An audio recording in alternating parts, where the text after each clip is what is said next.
Salut les gamers! Aujourd'hui, on parle d'un sujet un peu différent. On parle de recherche d'emploi. Que tu viennes de perdre ton emploi, que tu viennes de terminer l'école, la recherche d'emploi est une méthode importante pour justement t'établir et envisager ou entamer tes rêves et accomplissements personnels. Donc, qu'est-ce que tu devrais faire quand tu fais de la recherche d'emploi? Écoute, il y a plusieurs choses que tu devrais faire. La première chose, c'est te donner des barèmes et des limites. Donc, te donner des objectifs pour être capable d'être efficace et de te développer une routine. Donc, pendant ta recherche d'emploi ou ta période de recherche d'emploi, ce que tu veux faire, c'est te faire une liste. Donc, ça peut être te donner des objectifs comme envoyer 5 à 10 offres d'emploi par jour.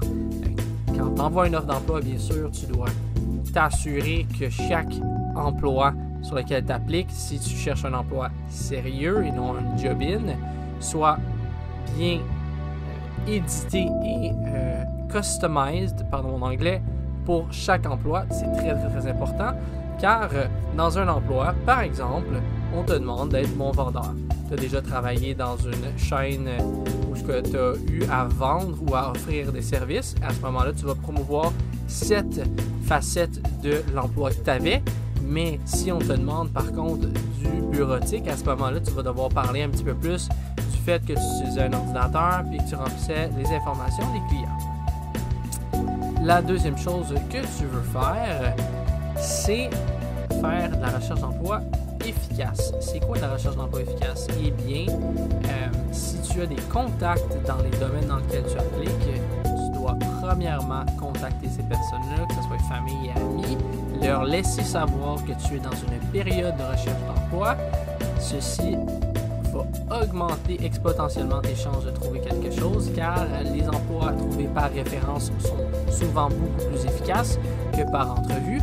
Et ensuite, bien sûr, une fois que vous avez réussi à trouver un emploi, c'est de passer l'entrevue. J'ai aussi une vidéo justement sur comment passer un pas d'entrevue, mais on parle de recherche d'emploi. Donc, ensuite, ce que tu veux aussi faire, c'est t'exposer. C'est quoi t'exposer? C'est essentiellement aller porter des CV en personne. Oui, mais Jean-Sébastien, plus personne n'envoie des CV en personne. C'est vrai, tu as raison, mais c'est ce qui va te différencier d'un autre candidat, par exemple. Si les gens sont capables de voir que tu es une personne assidue, travaillante et motivée, tu as beaucoup plus de chances de te faire engager. Donc, ta personnalité est très importante dans la job.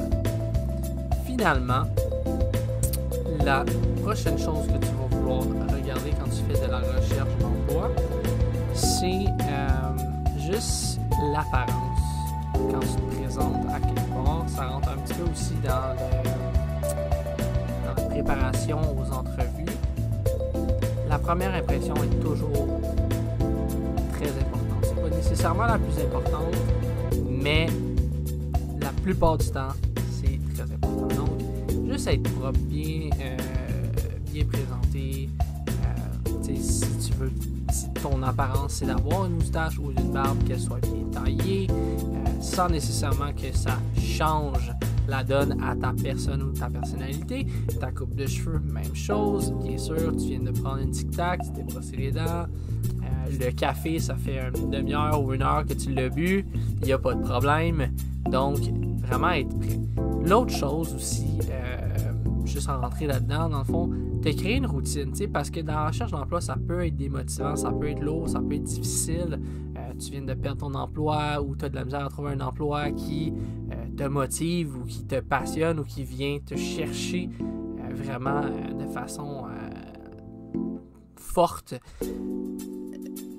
Établis-toi une routine. Vraiment, faire une liste puis établir une routine, c'est ce qui va faire en sorte que tu vas être capable de trouver rapidement et efficacement quelque chose. Bien sûr, prends soin de toi. À travers cette expérience-là, ça reste du travail. La recherche d'emploi, c'est considéré comme un travail. Une fois que tu as fait tes demandes de chômage ou autres, que tu aies un budget, que tu ailles sauver de l'argent ou que tu sois sur le chômage, ça reste un emploi. Donc, c'est important de prendre des pauses et de prendre soin de sa santé. Donc, profite-en un petit peu aussi. Tu es comme plus ou moins sur un mode vacances. Donne-toi des périodes de travail établies dans lesquelles tu dois accomplir certaines tâches et après, décompresse, Quand tu sens que ton cerveau en aura le bol, c'est le temps d'arrêter. Prends une pause et recommence par la suite. Dans tous les emplois, il y a toujours des jobs. Sauf que la recherche d'emploi, c'est un job qui n'est pas très, très clair et que les gens souvent prennent pas la peine ou le temps de vous expliquer comment bien faire les choses. Donc, c'est vraiment important aussi de prendre soin de vous. Pourquoi? Parce que tu vas être beaucoup plus motivé, efficace et fonctionnel quand tu vas faire tes recherches d'emploi. Donc, c'est très important parce que tu ne veux pas tomber dans une routine où ce que tu te démotives ou tu trouves que à travers toutes les recherches d'emploi que tu as envoyées, il n'y en a aucune qui t'ont contacté. Ce n'est pas grave, c'est normal. Regarde de l'autre côté de la médaille, tu reçois des centaines ou peut-être même des milliers d'offres d'emploi ou de demandes d'emploi par jour.